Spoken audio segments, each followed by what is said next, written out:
Título 2º. Dos recursos. Capítulo 1º. Disposições gerais. Artigo 994. São cabíveis os seguintes recursos. Inciso 1º, apelação. Inciso 2º, agravo de instrumento. Inciso 3º, agravo interno. Inciso 4º, embargos de declaração. 5º, recurso ordinário. 6º, recurso especial. 7º, recurso extraordinário.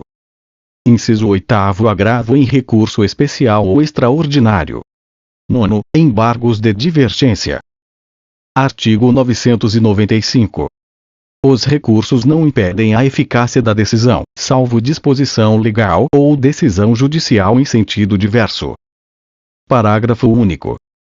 A eficácia da decisão recorrida poderá ser suspensa por decisão do relator, se da imediata produção de seus efeitos houver risco de dano grave, de difícil ou impossível reparação, e ficar demonstrada a probabilidade de provimento do recurso. Artigo 996. O recurso pode ser interposto pela parte vencida, pelo terceiro prejudicado e pelo Ministério Público, como parte ou como fiscal da ordem jurídica.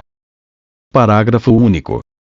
Cumpre ao terceiro demonstrar a possibilidade de a decisão sobre a relação jurídica submetida à apreciação judicial atingir direito de que se afirme titular ou que possa discutir em juízo como substituto processual.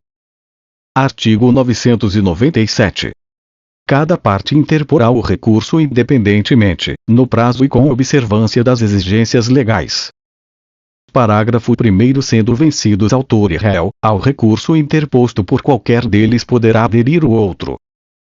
Parágrafo 2º. O recurso adesivo fica subordinado ao recurso independente, sendo-lhe aplicáveis as mesmas regras deste quanto aos requisitos de admissibilidade e julgamento no tribunal, salvo disposição legal diversa, observado, ainda, o seguinte. Inciso 1º. Será dirigido ao órgão perante o qual o recurso independente fora interposto, no prazo de que a parte dispõe para responder.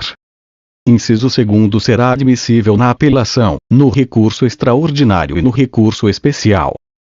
Inciso 3º. Não será conhecido, se houver desistência do recurso principal ou se for ele considerado inadmissível. Artigo 998. O recorrente poderá, a qualquer tempo, sem a anuência do recorrido ou dos litisconsortes, desistir do recurso. Parágrafo único. A desistência do recurso não impede a análise de questão cuja repercussão geral já tenha sido reconhecida e daquela objeto de julgamento de recursos extraordinários ou especiais repetitivos. Artigo 999. A renúncia ao direito de recorrer independe da aceitação da outra parte. Artigo 1000. A parte que aceitar expressa ou tacitamente a decisão não poderá recorrer. Parágrafo único. Considera-se aceitação tácita a prática, sem nenhuma reserva, de ato incompatível com a vontade de recorrer. Artigo 1001. Dos despachos não cabe recurso. Artigo 1002.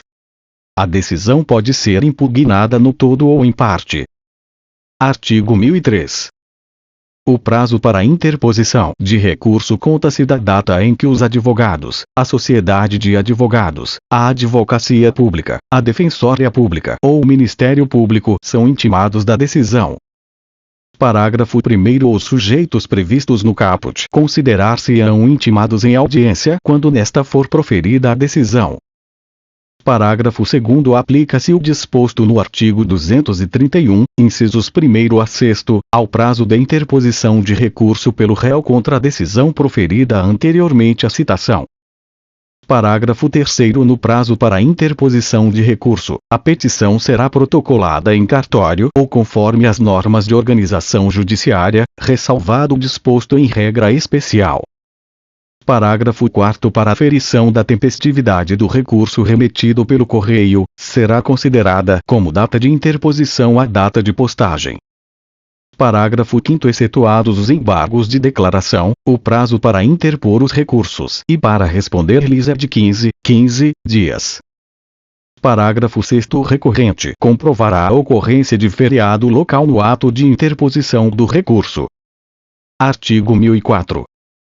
Se, durante o prazo para a interposição do recurso, sobrevier o falecimento da parte ou de seu advogado ou ocorrer o motivo de força maior que suspenda o curso do processo, será tal prazo restituído em proveito da parte, do herdeiro ou do sucessor, contra quem começará a correr novamente depois da intimação. Artigo 1005. O recurso interposto por um dos litisconsortes a todos aproveita, salvo se distintos ou opostos os seus interesses. Parágrafo único. Havendo solidariedade passiva, o recurso interposto por um devedor aproveitará aos outros quando as defesas opostas ao credor lhes forem comuns. Artigo 1006. Certificado trânsito em julgado, com menção expressa da data de sua ocorrência, o escrivão ou o chefe de secretaria, independentemente de despacho, providenciará a baixa dos autos ao juízo de origem, no prazo de 5 dias. Artigo 1007. No ato de interposição do recurso, o recorrente comprovará, quando exigido pela legislação pertinente, o respectivo preparo, inclusive porte de remessa e de retorno, sob pena de deserção.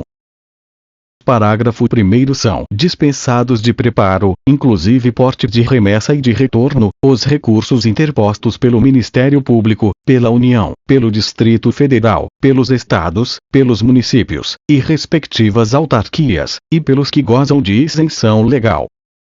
Parágrafo 2º. A insuficiência no valor do preparo, inclusive porte de remessa e de retorno, implicará a deserção se o recorrente, intimado na pessoa de seu advogado, não vier a supri-lo no prazo de 5 dias. Parágrafo 3º. É dispensado o recolhimento do porte de remessa e de retorno no processo em autos eletrônicos. Parágrafo 4º. O recorrente que não comprovar, no ato de interposição do recurso, o recolhimento do preparo, inclusive porte de remessa e de retorno, será intimado, na pessoa de seu advogado, para realizar o recolhimento em dobro, sob pena de deserção. Parágrafo 5º. É vedada a complementação se houver insuficiência parcial do preparo, inclusive porte de remessa e de retorno, no recolhimento realizado na forma do parágrafo 4º. Parágrafo 6º. Provando o recorrente justo impedimento, o relator relevará a pena de deserção, por decisão irrecorrível, fixando-lhe prazo de 5 dias para efetuar o preparo. Parágrafo 7º. O equívoco no preenchimento da guia de custas não implicará a aplicação da pena de deserção, cabendo ao relator, na hipótese de dúvida quanto ao recolhimento, intimar o recorrente para sanar o vício no prazo de 5 dias. Artigo 1008. O julgamento proferido pelo tribunal substituirá a decisão impugnada no que tiver sido objeto de recurso. Capítulo 2º. Da apelação. Artigo 1009. Da sentença cabe apelação. Parágrafo 1º. As questões resolvidas na fase de conhecimento, se a decisão a seu respeito não comportar agravo de instrumento, não são cobertas pela preclusão e devem ser suscitadas em preliminar de apelação, eventualmente interposta contra a decisão final, ou nas contrarrazões.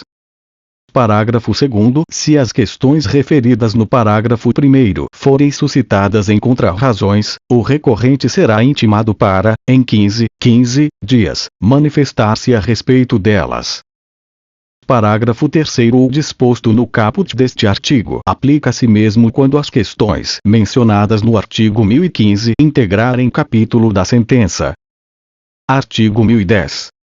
A apelação, interposta por petição dirigida ao juízo de primeiro grau, conterá: inciso 1º. Os nomes e a qualificação das partes.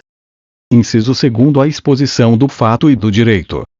Inciso 3º. As razões do pedido de reforma ou de decretação de nulidade. Inciso 4º. O pedido de nova decisão. Parágrafo 1º. O apelado será intimado para apresentar contrarrazões no prazo de 15 dias. Parágrafo 2º. Se o apelado interpuser apelação adesiva, o juiz intimará o apelante para apresentar contrarrazões. Parágrafo 3º. Após as formalidades previstas nos parágrafo 1º e 2º, os autos serão remetidos ao tribunal pelo juiz, independentemente de juízo de admissibilidade. Artigo 1011. recebido o recurso de apelação no tribunal e distribuído imediatamente, o relator. Inciso 1º decidi-lo-á monocraticamente, apenas nas hipóteses do artigo 932, incisos 3º a 5º. Inciso 2º se não for o caso de decisão monocrática, elaborará seu voto para julgamento do recurso pelo órgão colegiado. Artigo 1012. A apelação terá efeito suspensivo. Parágrafo 1º. Além de outras hipóteses previstas em lei, começa a produzir efeitos imediatamente após a sua publicação a sentença que: inciso 1º homóloga a divisão ou demarcação de terras. Inciso 2º condena a pagar alimentos. Inciso 3º extingue sem resolução do mérito ou julga improcedentes os embargos do executado. Inciso 4º julga procedente o pedido de instituição de arbitragem. 5º, confirma, concede ou revoga tutela provisória. 6º, decreta a interdição. Parágrafo 2º. Nos casos do parágrafo 1º, o apelado poderá promover o pedido de cumprimento provisório depois de publicada a sentença. Parágrafo 3º. O pedido de concessão de efeito suspensivo nas hipóteses do parágrafo 1º poderá ser formulado por requerimento dirigido ao: inciso 1º tribunal, no período compreendido entre a interposição da apelação e sua distribuição, ficando o relator designado para seu exame prevento para julgá-la. Inciso 2º relator, se já distribuída a apelação. Parágrafo 4º. Nas hipóteses do parágrafo 1º, a eficácia da sentença poderá ser suspensa pelo relator se o apelante demonstrar a probabilidade de provimento do recurso ou se, sendo relevante a fundamentação, houver risco de dano grave ou de difícil reparação. Artigo 1013. A apelação devolverá ao tribunal o conhecimento da matéria impugnada. Parágrafo 1º. Serão, porém, objeto de apreciação e julgamento pelo tribunal todas as questões suscitadas e discutidas no processo, ainda que não tenham sido solucionadas, desde que relativas ao capítulo impugnado. Parágrafo 2º. Quando o pedido ou a defesa tiver mais de um fundamento e o juiz acolher apenas um deles, a apelação devolverá ao tribunal o conhecimento dos demais. Parágrafo 3º. Se o processo estiver em condições de imediato julgamento, o tribunal deve decidir desde logo o mérito quando: inciso 1º reformar sentença fundada no artigo 485. Inciso 2º decretar a nulidade da sentença por não ser ela congruente com os limites do pedido ou da causa de pedir. Inciso 3º constatar a omissão no exame de um dos pedidos, hipótese em que poderá julgá-lo. Inciso 4º decretar a nulidade de sentença por falta de fundamentação. Parágrafo 4º. Quando reformar sentença que reconheça a decadência ou a prescrição, o tribunal, se possível, julgará o mérito, examinando as demais questões, sem determinar o retorno do processo ao juízo de primeiro grau. Parágrafo 5º. O capítulo da sentença que confirma, concede ou revoga a tutela provisória é impugnável na apelação. Artigo 1014. As questões de fato não propostas no juízo inferior poderão ser suscitadas na apelação, se a parte provar que deixou de fazê-lo por motivo de força maior,